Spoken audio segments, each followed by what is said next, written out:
Hey everyone, and welcome back. Well, this week in Red Raiders sports, the Texas Tech baseball team would win their series against Kansas after falling to OU the previous weekend. This win gives the Red Raiders their 7th consecutive home series win. Coach Tadlock says he is happy with the way his team bounced back after losing the first game to Kansas. It's just good to see the guys respond to Friday. I mean, again, that's the locker room, I think, is filled with guys with good character and good makeup, and without that, you don't do that. The Red Raiders will host TCU this weekend with the first rubber match set for Thursday at 6:30 p.m., followed by a Good Friday match at 2 p.m. The series will finish up at 2 p.m. on Saturday. Well, the Red Raider football team held their annual spring game down in Midland this past weekend. This was the only open practice due to renovations being done at Jones AT&T Stadium. One question on every fan's mind is, who will be the starting quarterback? Well, with Davis Webb having shoulder surgery, Patrick Mahomes would take most of the snaps for the game. Coach Kingsbury says the decision to sit Webb out was for his own safety. With guys going hard, if he were to fall, something like that, we didn't need that to happen. But he's been practicing every day and been playing really well. And with the Red Raiders' 7th defensive coordinator in 7 years, David Gibbs says he knows the weakest area from last year's defense was the secondary and says fans should look for much improvement. Be a lot better against the pass. Y'all will not sit there and hate our secondary just because of the nature. I'm a defensive back coach by nature, so I'm gonna call the game to protect those guys.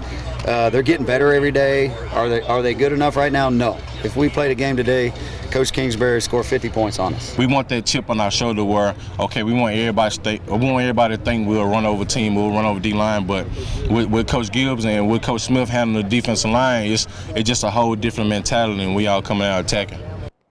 The Red Raiders still have a few more spring practices left to try and tweak some of those weak areas. This has been your MCTV Red Raiders Sports Update. Back to you, Nicole and Audra. Thanks, Stacie. 5, 6, 7, 8. Campus carry is not safe. We frankly don't feel safe with a bunch of people with guns running around on campus. Evan Graham, a freshman at Texas Tech, says that college already brings enough stress to students, and adding guns to the mix is a recipe for disaster. And that combined with consumption of alcohol and all the other problems that an average student faces, that could be tempting.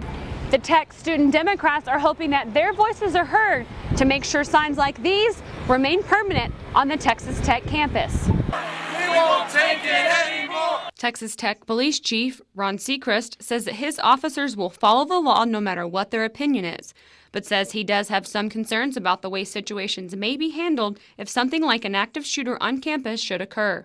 I mean, the officer's not going to know who the person is that's actually doing the shooting and who the person is that's trying to stop the shooting. And so I think it could be a critical situation for the individuals involved as well as the officer. Evan Graham says he hopes the lawmakers in Austin hear their concerns and consider the backlash this bill may have if passed. This isn't a political issue. This is a matter of safety. This is an issue that goes well above and beyond the political banter and back and forth debate. This is about safety, first of all, and we have enough safety here on campus with the police. The Texas Senate voted campus carry and approved it with a vote of 20-11. The bill, SB 11, goes to the Texas House of Representatives for further deliberation. For MCTV, I'm Stacie Wirmel. Saving Grace Pitbull Rescue began when a group of friends decided they wanted to help one of the most misunderstood breed of dogs. Board member Lacey Holcomb says pit bulls get a bad rep due to misconceptions people may have. So they need the most help. They're the most misunderstood. A lot of people think they're just aggressive naturally. They're not. They may be with other dogs. They don't normally like other dogs, but they love people. A lot of people are scared of the breed. It's hard to find the right match because if someone does like a pit bull, that breed, they usually already have one.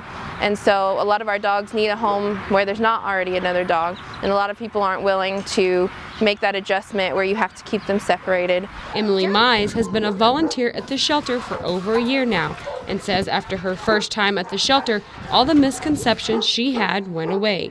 Heard like a lot of negative things, but they're all really sweet. I've never had a problem.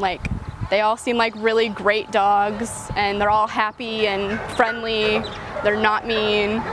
So, I think they're great.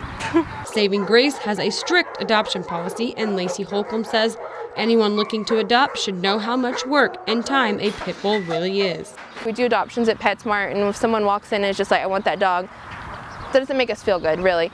A dog shouldn't be an impulse purchase, you know. You should think about it, be ready for it. It's a huge commitment. It's time consuming. You have to change your whole lifestyle to a dog, really.